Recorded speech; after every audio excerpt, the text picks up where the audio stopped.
Hello, আমি Maisha's tiny world.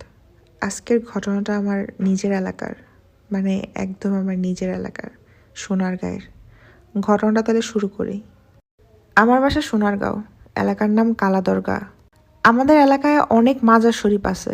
প্রতি বছর দূর দূরান্ত থেকে অনেক লোক আসে এই মাজার শরীফ পরিদর্শন করার জন্য। তো মূল ঘটনায় আসি। আমার কাকার নাম সুমন। সে ছোটবেলা থেকেই অনেক সুন্দর, যা চোখে পড়ার মতো।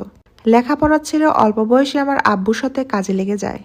যখন বিয়ের বয়স হলো তখন মেয়েদের বাসা থেকে বিয়ের জন্য প্রস্তাব আসতো ওনার জন্য। কিন্তু আমার দাদি তখন বিয়ে করাতে চাইতেন না। আমার কাকার অনেক মেয়েদের সাথে সম্পর্ক ছিল। এমনকি একটা মেয়েকে একদিন সে আমাদের বাসায় এনেছিল।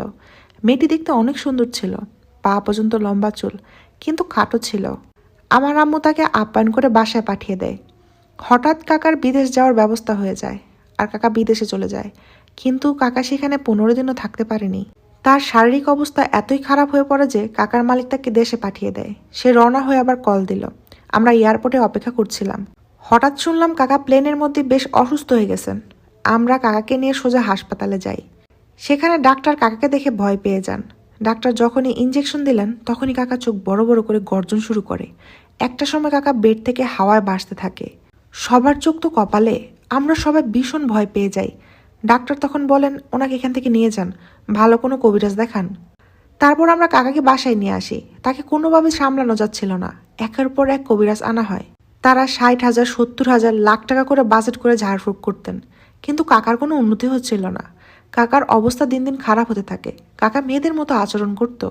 ফুপি লিপস্টিক নিয়ে ঠোঁটে দিত, মেয়েদের কণ্ঠে কথা বলতো, আর বারবার মিষ্টি খেতে চাইতো।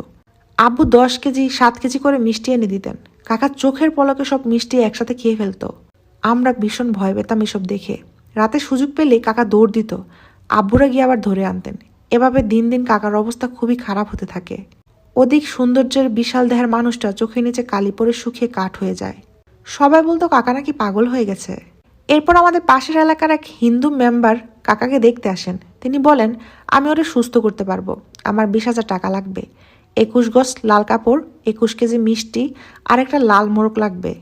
বলা বাহুল্য, তিনি আল্লাহকে বিশ্বাস করেন। কোরআন শরীফ অনেকবার খতম দিয়েছেন এবং অনেকগুলো সূরাও জানেন, যা অনেক মুসলিমও জানে না। তো আমার আব্বু রাজি হয়ে যায়। ওই দিন তিনি হালকা ঝাড়ফুঁক করে বাসায় চলে যান, পরদিন আসবেন বলে। কিন্তু পরের দিন আর তিনি আসেন না। এরপর আব্বু তার বাসায় যায়। উনি সরাসরি না বলে দেন তিনি এই কাজ করবেন না। না বলার কারণ জানতে চাইলে কিছুই বলেন না, এমনকি অ্যাডভান্স দেওয়া টাকাটা ফেরত দিয়ে দেন। এরপর আমার দাদি ওনার কাছে গিয়ে অনেক কান্নাকাটি করে হাতে পায়ে ধরে রাজি করান। তখন তিনি বলেন, কাকাকে বদ জিনেরা ধরেছে। এই জিনগুলো খুবই শক্তিশালী আর ভয়ঙ্কর। তারা আমাকে হুমকি দিয়েছে যাতে আমি কাকার চিকিৎসা না করি। জানা যায় কাকার উপরে 7 জিনের আসর, সব হিন্দু জিন। আর এই জিনগুলো চালান করেছিল কাকার প্রেমিকা, যাকে সে একদিন আমাদের বাসায় এনেছিল। সেই মেয়ের মা ছিল জিন মাতারি। তার কাছে পালিত অনেকগুলো বদ জিন ছিল। ওই মেয়েটা জানতে পেরে যায় কাকার একাধিক প্রেমিকা আছে, কাকা তাকে ঠকাচ্ছে।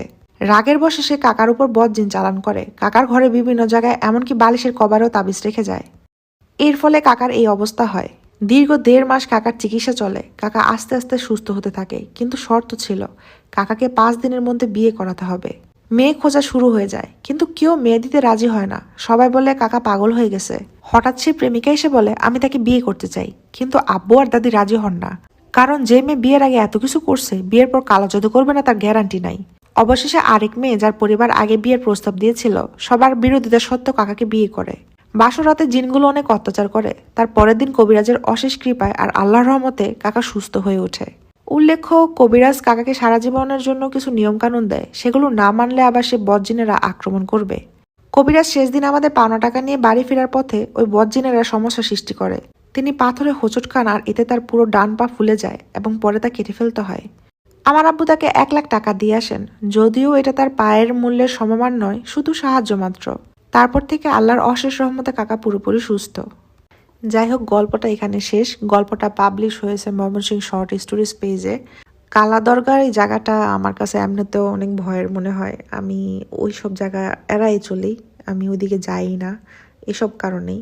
এই কাহিনীটা আসলে সত্যি কি ঘটছে কি না বলা যাইতেছে না, হইতেও পারে, কারণ ওইদিকে এসব কাহিনী অনেক ঘটে। এই জিন টিন চালান দেওয়া, আর সোনারগাঁয়ে অনেক এই কালো জাদু, জিন চালান দেওয়া, এগুলো অনেক কিছু চলে। যাই হোক, গল্পটা কেমন লাগছে অবশ্যই জানাবেন, আর পরবর্তী গল্পের সাথে দেখা হচ্ছে।